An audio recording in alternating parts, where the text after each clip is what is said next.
Hi, welcome to the Lookbook lecture. Sorry I couldn't resist the spinning thing. For dramatic effect, I just wanted to do that. So we're here to talk about lookbook. So what's a lookbook? It's pretty much what it sounds like. The director is the visual author of the movie. Obviously, if the director didn't write the script, there's an author that precedes him. But ultimately, when it comes down to actually making the movie, the director is the new author of the film, the visual author. And so it falls upon him to make very important visual decisions, because after all, this is a photographic medium. You're dealing with imagery and the power of imagery, and you have the choice to make very specific choices, or if you're, I think, a lesser director, you can defer these choices to the other departments. In other words, if you don't know how you want to shoot it, you can turn to your cinematographer and say, I don't know how to shoot this, you shoot it. Or if you don't know what the decor of the room should be, what kind of furniture, what color are the drapes, what's the fabric on the couch. If you don't know those things, you can turn to the production designer and say, you know what, I have no idea, you decide. And this can go on and on, straight through to wardrobe in terms of the kinds of clothes they're wearing, the kind of watch the character has. You can defer all these choices and you would be, in my opinion, not a good director, because that means that all of those important visual choices are not yours. So why put a film by so-and-so? So when you see a film by, say, someone like Stanley Kubrick, it's very clear that he had his fingers on everything, that he didn't defer these choices, that they were his decisions.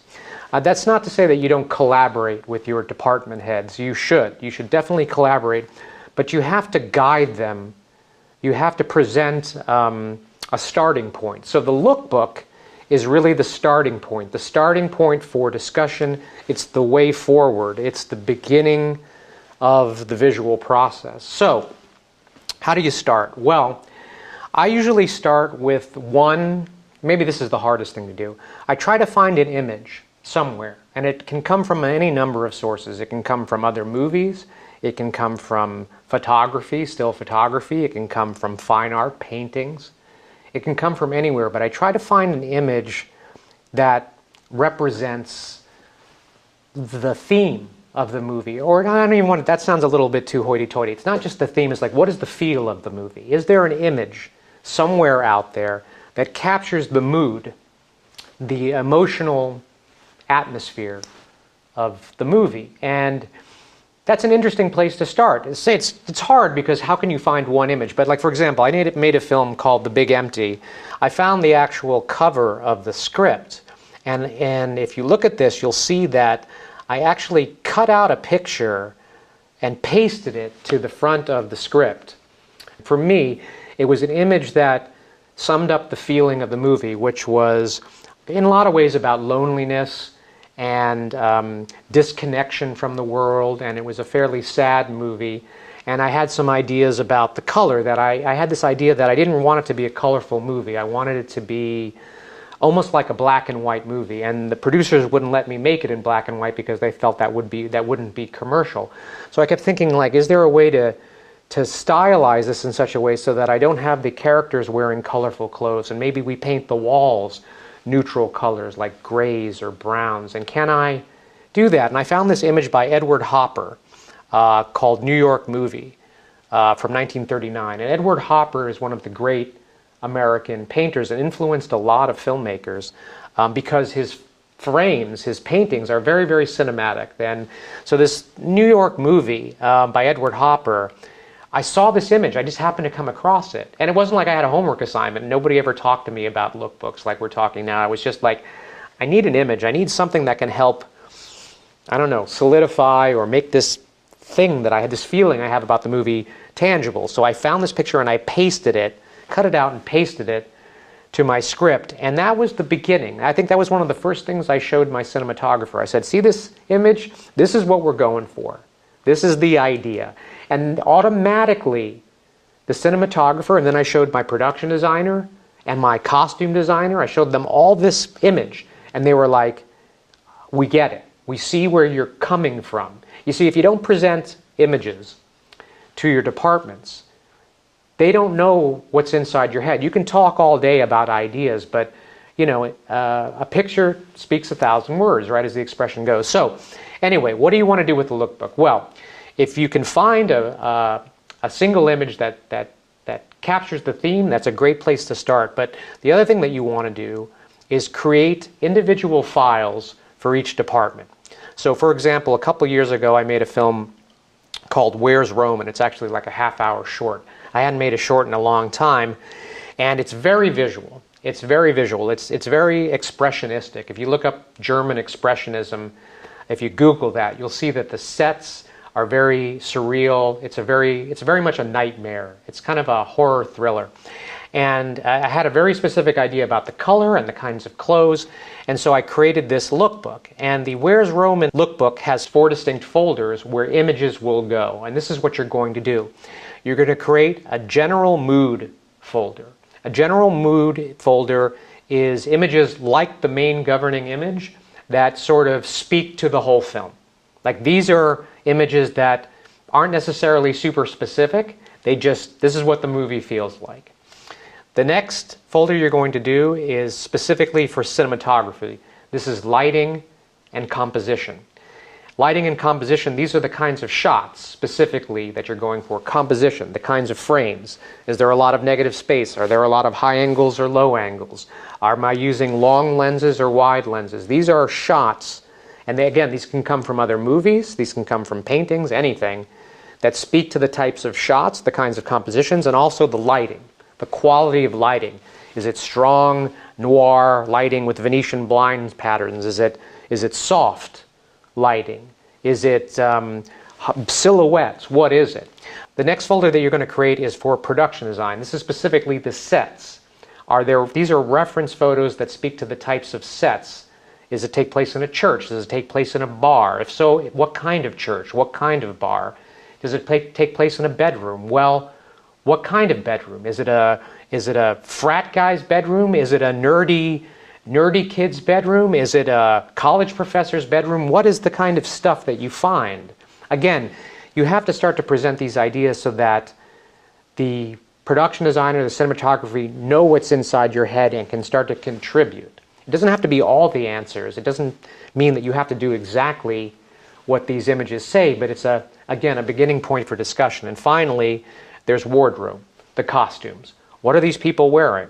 What are the colors of the clothes? What is the style of the clothes? So, for example, with Where's Roman, what I'll do is I'll run the trailer of the movie. So, it's a very quick trailer, a minute, 30 seconds, so you get an idea of the style of the film, and then I'll show you the folders for each of these categories. So here is the trailer for Where's Roman. This film is very close to me. Oh, yeah? What happens? A man dies.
So you can tell from that it's a very specific look to the film. There are a lot of very specific colors. There's a specific overall style and tone, again, very much like a nightmare. The sets are very expressionistic. I wanted the sets to be unrealistic, like inside a dream, not normal. So I created this Where's Roman lookbook so I could show my cinematographer, my production designer, and my costume designer what I was going for. So if we open up the general mood folder for Where's Roman, I have a lot of pictures in here, and there's not any limit. I mean, you can have 10 pictures, you can have 100 pictures. It depends how many images you need or you find that inspire you. Obviously, the more you have, the clearer it may be to your department heads. But if we scroll through some of these images, you know, the first one is another image from Edward Hopper, again showing a lot of black and loneliness and negative space. An image from Man Ray, the artist. An image from Charles Laughton's film Night of the Hunter. Again, this is general mood. This has another Edward Hopper painting, another Man Ray, an image from Roman Polanski's film Repulsion. There are lots of hallway sequences, and Repulsion is also a very nightmarish sort of tale, and that inspired me. And just a whole series of images from Edgar Ulmer's The Black Cat to still photographs that I just happened to find, images from film noir because I had this very specific sort of silhouette and noir kind of concept for the film, and on and on. And as you shuffle through these images, you begin to see that there's not necessarily a consistent one type of movie, but really it's more one type of feeling. So the general mood, and the general mood really has more to do with the overall atmosphere that you're going for. And so it's kind of fun. It's just kind of a bucket of images that speak to the overall mood. As you get into the following folders, it gets more specific. So the next folder is lighting and composition. If we go to lighting and composition, you'll start to see that these are more shot specific. A shot from Bernardo Bertolucci's The Conformist, which shows some sort of atypical framing with a lot of headroom and a lot of very specific lighting patterns. Another shot from Repulsion with a very wide-angle lens that had the feeling that I wanted to use. I wanted to use a lot of wide-angle lenses for this film. A shot from Blood Simple, which had this color quality that I was going for, this very kind of blue, nighttime saturated blue color that I felt was part of the world. Shots from Vertigo. There's a very strong green, motivated presumably from a neon sign in Vertigo, that the green and the green light I wanted for a particular moment in this film. So as you go forward with this, again, these are more specific to the kinds of shots, the kinds of lighting, the kinds of color of lighting, if that's part of it, that you're going for. And as you shuffle through these, you'll see that a lot of them are from other movies. Some of them are one is from Dario Argento's film Suspiria, which had a lot of very vibrant red and sort of unreal color, unnatural color, and I wanted that because that's part of the nightmare of this world. So that's the lighting and composition folder. For the production design folder, again, this is about the sets. What do the sets look like? Are there references you can find from other movies that speak to the types of sets, the types of decor, the types of furniture? So this was, in a way, kind of easier than a normal movie because I was looking for movies that had very expressionistic, surrealistic sets. So I have images from Orson Welles' The Lady from Shanghai, and I also have from The Third Man, Carol Reed's famous noir, and even an image from Stanley Kubrick's 2001, which, you know, my movie wasn't a space movie, but there was a shot from the end of 2001 that spoke to the kinds of furniture I wanted, almost like from like a French colonial period. Another image from Night of the Hunter that showed the way the ceiling was shaped in this almost cathedral type way, and on. Images that speak to the production design aspects of the film, the kinds of lamps, the kinds of walls, and so forth. So that's what the production design folder is for. And finally, there's wardrobe, which obviously speaks to what are the clothes that the actors are wearing.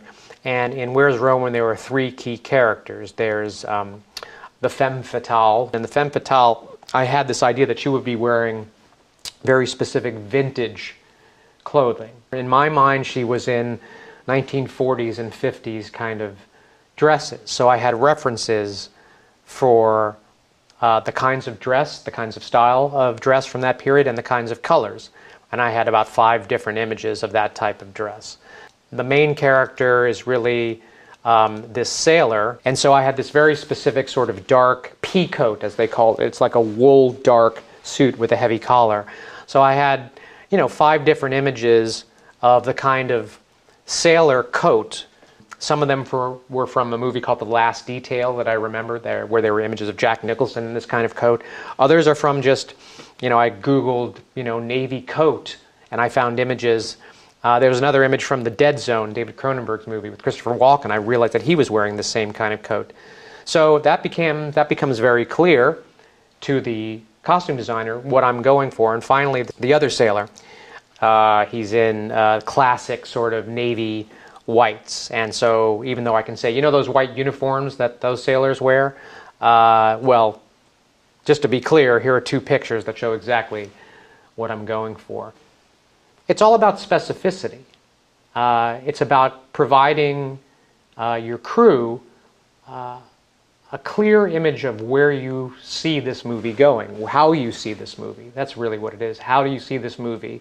And I think breaking it down into these 4 categories is the best place to start the conversation. So that's what a lookbook is. And I hope you do it. I think it's a really good place to start. I think in general what you want to do is stop talking about it and start presenting imagery. So that's it for lookbooks. Thanks.